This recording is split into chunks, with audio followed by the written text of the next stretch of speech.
Thanks to the supporters of channel member Freddie Finlow. Well, with almost all of our players being ripped away from the club, it's kind of a blessing in disguise that we don't have to play in the Champions League or any European competition. It's going to save us some of those massive beatings that we would get with this team of kids. However, there was one competition that we weren't thrown out of. The Community Shield. As reigning Premier League champions, we still have to turn up for the Community Shield and take our medicine against Liverpool. This is potentially going to be a little bit messy. And I'm welcome to part 2 of what I guess I'm calling Saving Man City. I don't think I can bring myself to say Save Our City. They're not my city yet. Maybe in time. We will see. But I'm Kev, and on today's episode, we have the Community Shield against Liverpool, which is going to be a struggle. And then our first game in the National League at home against Aldershot, which hopefully will be less of a struggle. We've got a little bit of news since that first episode. News, I guess the most important piece of news is we've not had to sell any more players. Phil Foden and the other young stars are all still at the club. However, we have passed our first month end and seen the amount of damage that happens on month end.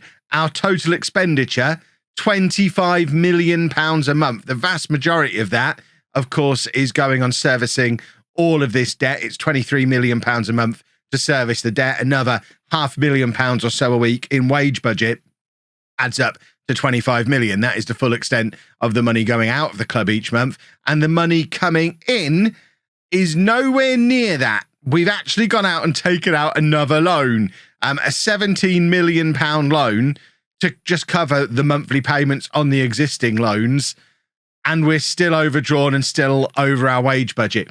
The finances are definitely going to be a mess in this save. We're obviously going to have to sell all of the crown jewels, but it's going to be about maximising the amount of money that we can get for them. For example, Phil Foden is wanted by Newcastle and Paris Saint-Germain, the two richest clubs in world football.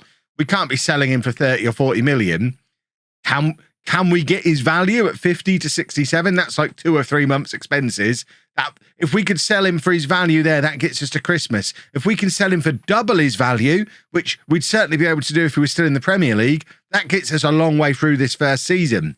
I have no idea what kind of offers we're likely to get for the likes of Phil Foden from Newcastle and Paris Saint-Germain, but we do have other saleable assets. Cole Palmer is wanted by a whole load of clubs. Tommy Doyle is wanted by Huddersfield, who Huddersfield are actually the team who've taken Manchester City's spot in the Premier League. So that's Premier League Huddersfield are certainly lurking around, looking at a lot of our young players. But there are players available for sale. But of course, what we have to remember is we then can't replace them. We don't have another Phil Foden ready to come through. So we do have to be careful that we don't sell so many players that we get stuck in the National League for more than 1 year. But at the same time, we've got to balance the books.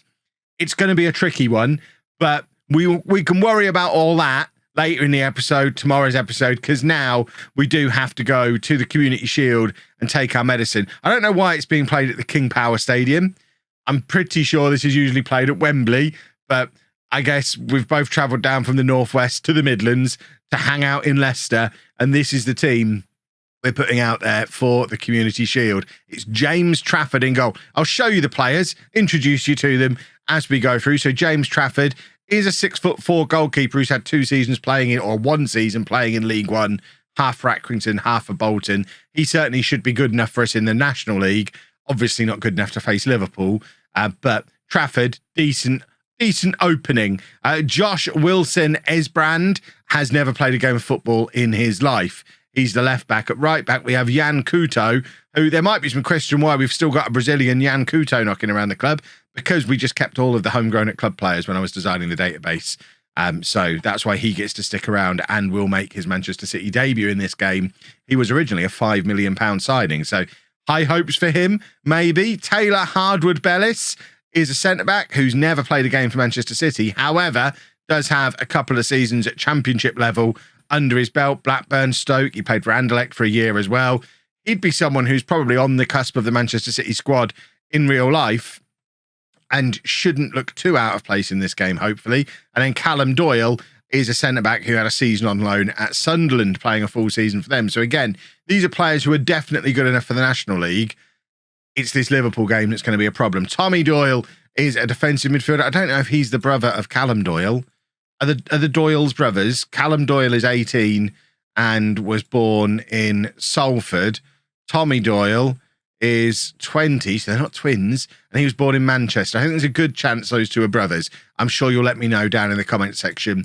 But he's played one game for Manchester City 3 years ago, but similar to a lot of them, has championship experience. So if we can keep these players around, we're looking good in the National League. Lewis Fiorini is a Scottish under-21 international central midfielder who has that season in League One playing for Lincoln. Never played for Manchester City, though.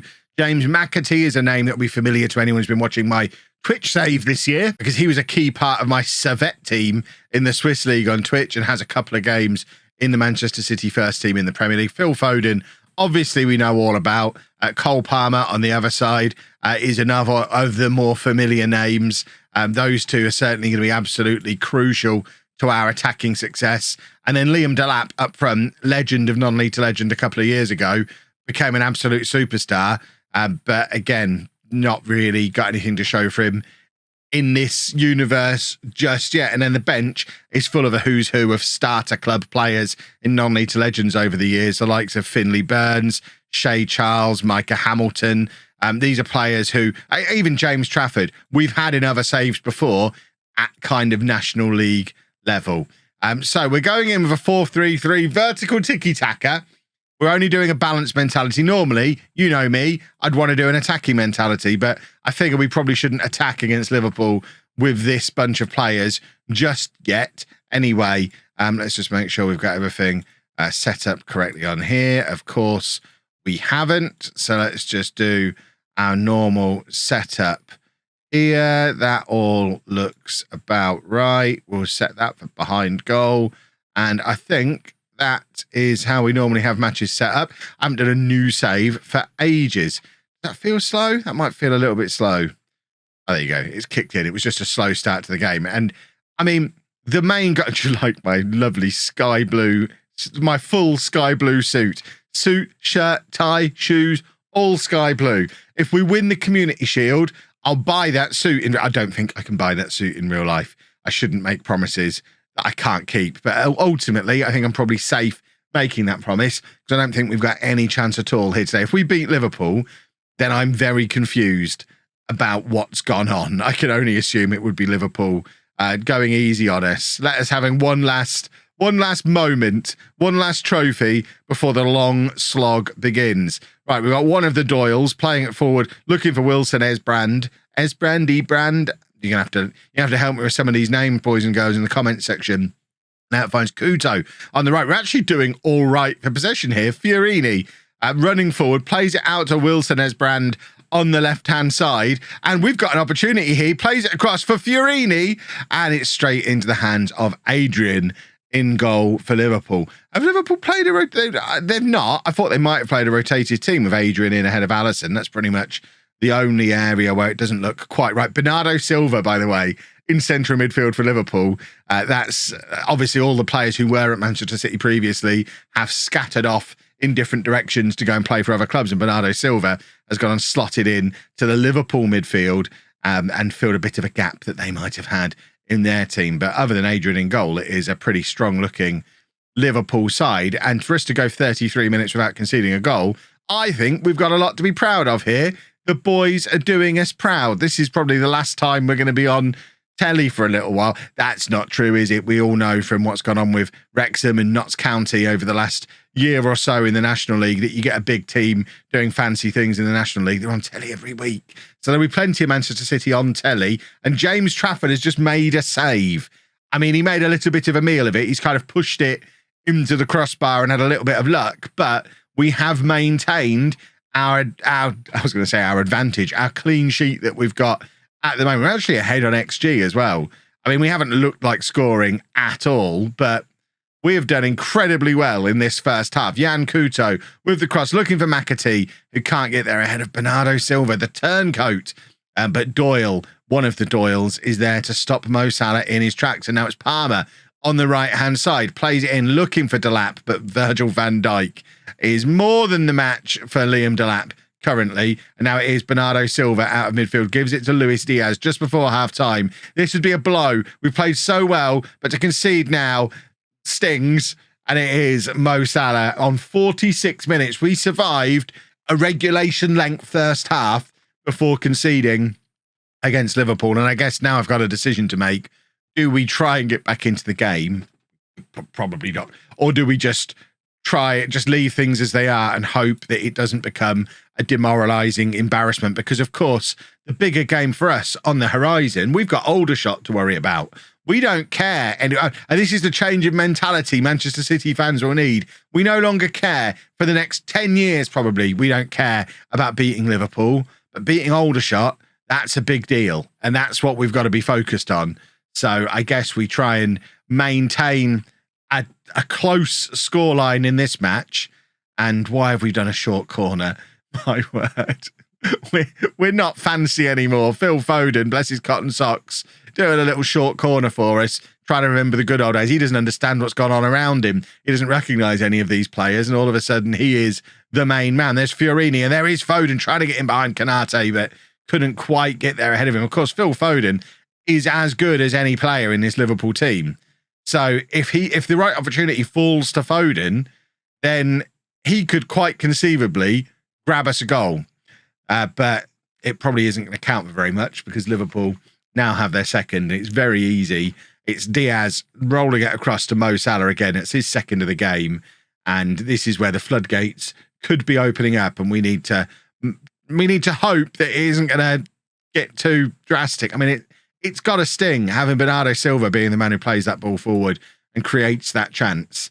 But yeah, remember when we were ahead on XG? Those were the days, weren't they? Liverpool have had 10 corners. This isn't as bad as I thought it would be. Obviously, there's still time. There's still 25 minutes left in this game. But I was genuinely worried we could be in store for a cricket score today. So I think we've actually done quite well. And McAtee wins it back. And McAtee bursts into the area. And McAtee has scored. We've actually got a goal against Liverpool. It's James McAtee who won the ball back, laid it off, I think, to Foden, took it back from him in the 1-2. And tucked it into that bottom corner past Adrian. It's Bernardo Silva who's faffing around on the ball. I wonder if there was a little bit of sentimentality from him there and he gave it to the lad who used to clean his boots deliberately and let him have his moment before he has to go and slum it at Aldershot. But whatever the reason for it, we are now back to the point where there's only one goal in it and we still have Foden on the pitch, able to make a difference. I mean, we could do the unthinkable here. What we need to do in the meantime is change up our fullbacks because they're shattered. Finley Burns can't play left back, but Callum Doyle can. So we have Shea Charles at right back, who previously I've used as a centre back in a number of saves. He's usually released first season at the end of the first season in Football Manager, and he's one to keep an eye on if you're managing a non-league team. He's coming on today to play right back. Callum Doyle's going to left back. We don't really have any other recognised fullbacks, so they're both centre backs playing at fullback for us now, which is not ideal, although I guess theoretically should be quite defensively strong. And Finley Burns is a big boy. I think he's 6'5", so could be a threat from set pieces. Foden is in here. We talked about Foden maybe getting a chance. He lays it onto Delap, and Liverpool are scrambling a little bit. If we grab an equaliser here, that'll be one of the great moments of the save in episode 2. Tommy Doyle to take the corner, looking for that in-swinger. Burns was there, but couldn't get above Konate, which... I mean, Burns is a big boy. He should be able to get above anybody, and it's Foden coming across. Manchester City's new number 10 to take the in-swinger from this side. Again, we're going to be aiming for Finley Burns. That far post, it's actually Harwood Bellis who gets on the end of that one, and he can't keep his header down. But we have... I mean, do we go attacking now? We've got 10 minutes left. This could be a mistake, but I think we've got to go and try and equalise, haven't we? Surely we have to go and try and equalise. Right, Morgan Rogers is going to come on to play. I think we're going to swap those two over, actually, and have him as an inverted winger on that side, and Foden is going to be inside forward over there, and hopefully gets Foden into more of those goal-scoring opportunities. He's shattered, but we have to leave him on the pitch. In this game, that's not going to be something we always have to do, but in a game like this, we have to leave Phil Foden on. Oscar Bob is going to come on to play in that Mazzala role, and then we've got one more substitution to make. it's all attackers. It's all we've got. Tommy Doyle, I guess we could go to like a 4-2-3-1. We could stick Foden in behind a lap. That might not be the dumbest thing we could do if we do something like this. And then we can bring on, I mean, I don't know who's better out of these guys. Carlos Borges is, I mean, he looks fine. He's a left footer to play on that right wing, so he can come on and do that role. That means we can leave him as the inside forward that he would have been before. And Foden can now be the playmaker in that role behind Liam Delap. And I mean, yeah, we've got no DM now. You don't need defensive midfielders around these parts. We're Manchester City, for goodness sake. We shouldn't fear anybody, even Liverpool. Finley Burns. I'm aware we're losing, and I'm getting ahead of myself. But you know what? We've played really well. Aldershot needs to watch themselves. I do worry a little bit that we've put a lot of these players in the shop window, which is not ideal. Borges trying to get past his fullback but can't, and now Cody Gakpo plays it out to Salah, and Salah running at our non-existent fullbacks again. Remember, 4 centre-backs in this team today because we don't have fullbacks. Fullbacks are for cowards. We've got loads of wingers, though, so maybe some of these wingers need to be converted to wing-backs. And with all these I mean, are we going to end up doing a 3 at the back? Because without being able to sign players, we're going to have to kind of work with what we've got. If we've got 4 good centre-backs, no fullbacks, and a load of wingers, it is leading towards converting some of those wingers to play wing-back. Not that, I mean, will we even need that in the National League? We're not going to be playing against Liverpool every week. We could just do a back 3 and then attack from there and not worry about wing-backs at all. It's an option. We could just go for it. It's certainly an option. Let me know down in the comments what you'd do. But for now, it's Liverpool on the attack again. And the cross comes in and Salah's got his hat-trick. And it was all very easy in the end. Liverpool confirm their victory. I mean, I'm pretty happy that we've not been absolutely humiliated there. We don't need to see the replay. Replays are going to upset me. But we've done nearly 2 on XG against Liverpool. I know it's only a glorified pre-season friendly. We don't need to see the trophy lift. Goodness me, we don't need to see the trophy lift. But I think we've shown enough about us there to feel pretty good going into this season. We've lost James McAtee for 3 weeks now, the goal scorer, which is not ideal. Assistant manager Sean Gota meeting the press there, Manchester City legend. And now Aldershot in the league. We are obviously strong favourites in the league.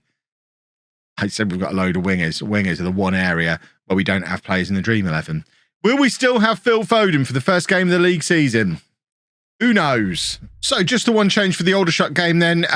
James McAtee, of course, getting injured in that previous game, but Rico Lewis is now fit again from his injury, so he can slot in at the base of the midfield, and then Doyle and Fiorini just move slightly further forward within the system. We have had another month of monthly payments tick over between the 2 matches. We're now £12 million overdrawn. We did get a nice little investment boost from our chairman of £16 million. It's not going to be a regular thing. We don't have a gazillionaire chairman anymore. It's a community-owned club, which isn't going to regularly have loads of money to pump in. I guess storyline-wise, Robert Pittman maybe sold the bus. £16 million bus. I mean, it's fine. I don't expect those kind of chunks of money to be thrown in on a regular basis. I have done a few little run-throughs, just holidaying this save forward into the future, and without selling players, finances are a mess. That's the important thing. We don't need to know how. We don't need to know why. We just need to know that the only way to stop the finances being a complete disaster is to sell off the good players when we get offers for them. And we didn't get any offers for them, so I'm happy about that. Let's get this team submitted. We're facing Aldershot. I don't know how good Aldershot are. I guess we're about to find out. We're going to a more attacking mentality, sticking with the same system for now, because we do have a couple of decent starting fullbacks. I don't think we need to do anything drastic just now. But if it becomes apparent that fitness-wise, those 2 boys can't make it through football matches, then we might need to switch things up. Obviously, we have got Rico Lewis as well as another fullback. Now he's recovered from injury. So I don't think we necessarily need to go as drastic as a back 3 with no wing backs just yet. There is Phil Foden making his National League debut and almost scored an own goal there. It was a difficult one for Trafford to deal with, but he did manage to deal with it. And now Fiorini in midfield plays it over the top, looking for the run of Foden, who's run the full length of the pitch here as part of this move, tucks it back to Fiorini, and his shot is drilled into the body of the Aldershot goalkeeper. Liam Delap was lurking, but not able to get onto the end of it. And here is Lewis in midfield, playing it forward to Foden, who once again can't find Delap. Foden's passing has been a little bit off so far today. We're only 3 minutes in, though. I'm sure he'll figure it out. Palmer playing it into Foden. And there is Phil Foden with his first goal in non-league football. Manchester City's number 10, our key player, our superstar, the guy who's probably only going to be here for this episode, has done a football goal for us. Liam Delap, crucial as well, nods it down to Palmer. His pass just too good. And Foden is there to tuck it away, easy as you like. Nice to see as well that we have sold out Gig Lane today, 11,000 people here. As you would expect, obviously this is a team that will still have a significant fan base. The stadium may have downsized, but it's not going to stop 30,000 or so people trying to get into it every week. So I don't think we're going to worry too much about attendances anytime soon.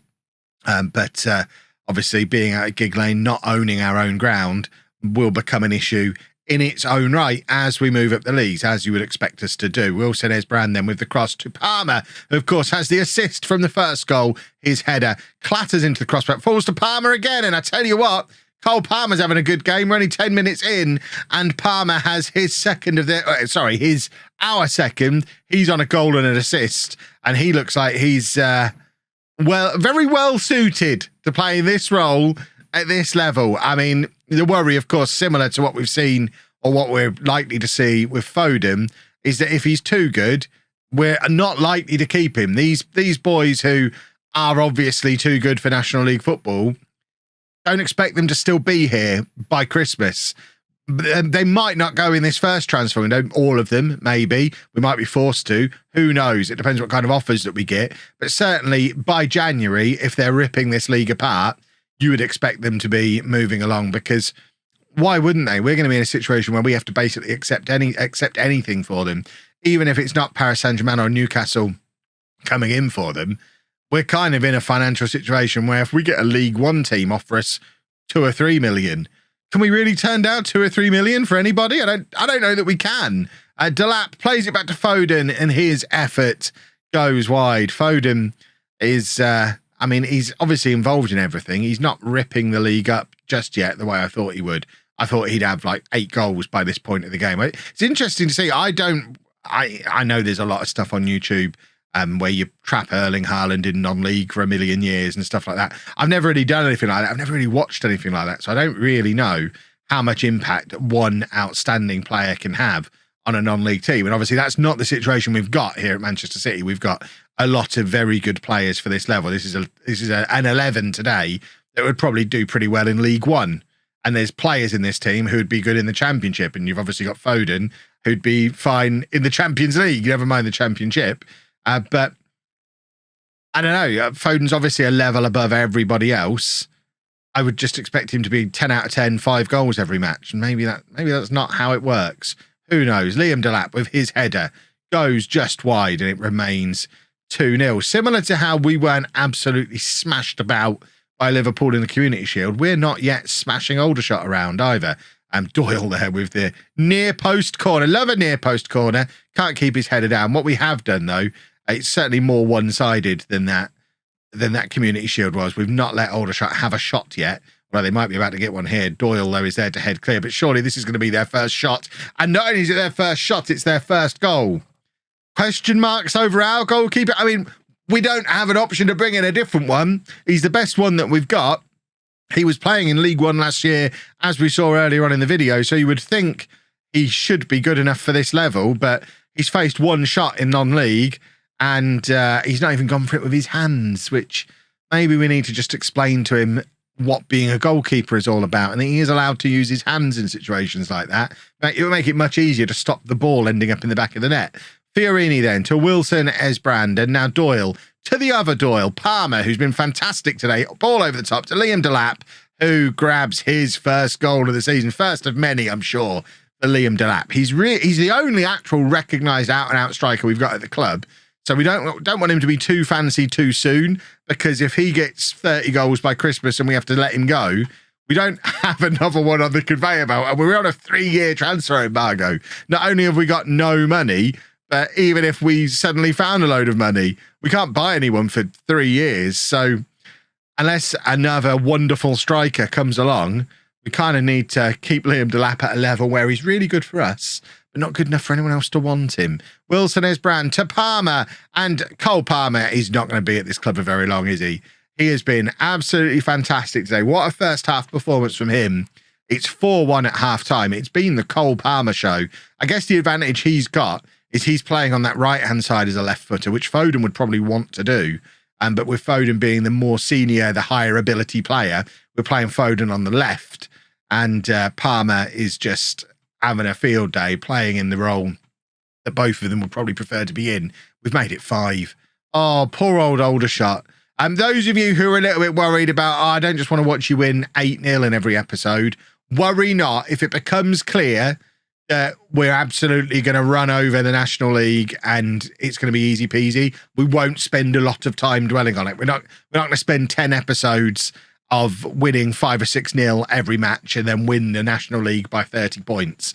If it becomes clear that's what's happening, then we'll just get the season done in a couple of episodes and then move on to the next stage. What I can assure you is long term, it won't be like that, because it can't be like that. Because if we get 2 promotions back to back, for example, we're still going to be in a transfer embargo, but we'll be 2 years down the line, 2 divisions higher up the system, still under a transfer embargo. The likes of Foden and Palmer and all of these will be long gone, because the finances will mean we had to have sold them.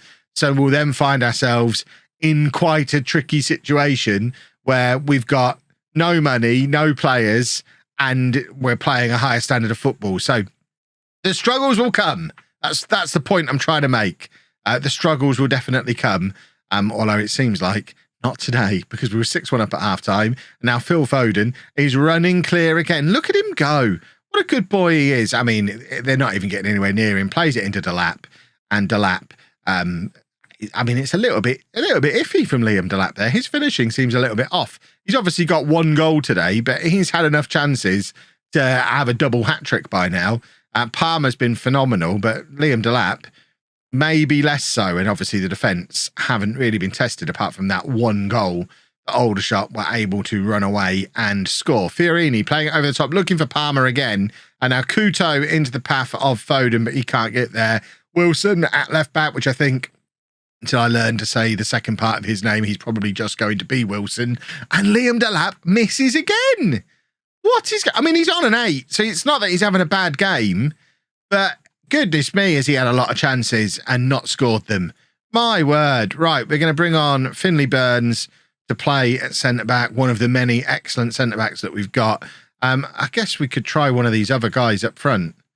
So Meboud or Morgan Rogers. They're both natural strikers. Are they natural strikers? No, Rogers is a natural striker, so we're going to bring Rogers on, play up front, and have a little look at him playing as an advanced forward. I think we're only allowed 3 changes, aren't we? Only 5 substitutes available to us as well. So we'll just make those 2 for now, and have a little look at Rogers up front. Cole Palmer, goodness me, has he had a good game. And then for the final change, I guess we just change the other centre-back, bring Shea Charles on, and just make sure that we don't upset any of these players who are likely to become key players long-term. The likes of Burns and Charles, I know how good they can get in Football Manager. We can't not play them because we're going to need them, but they're currently not our best centre-backs. So we're going to have to be quite careful about making sure that we don't get players who are upset about not getting game time, because we're going to need them long term, because we're not going to be able to bring in new players. There's so many levels to this save that I don't know that I'm fully prepared for. There's going to be twists and turns along the way, but that as a first couple of outings, I think both matches there have gone far better than I could have hoped for.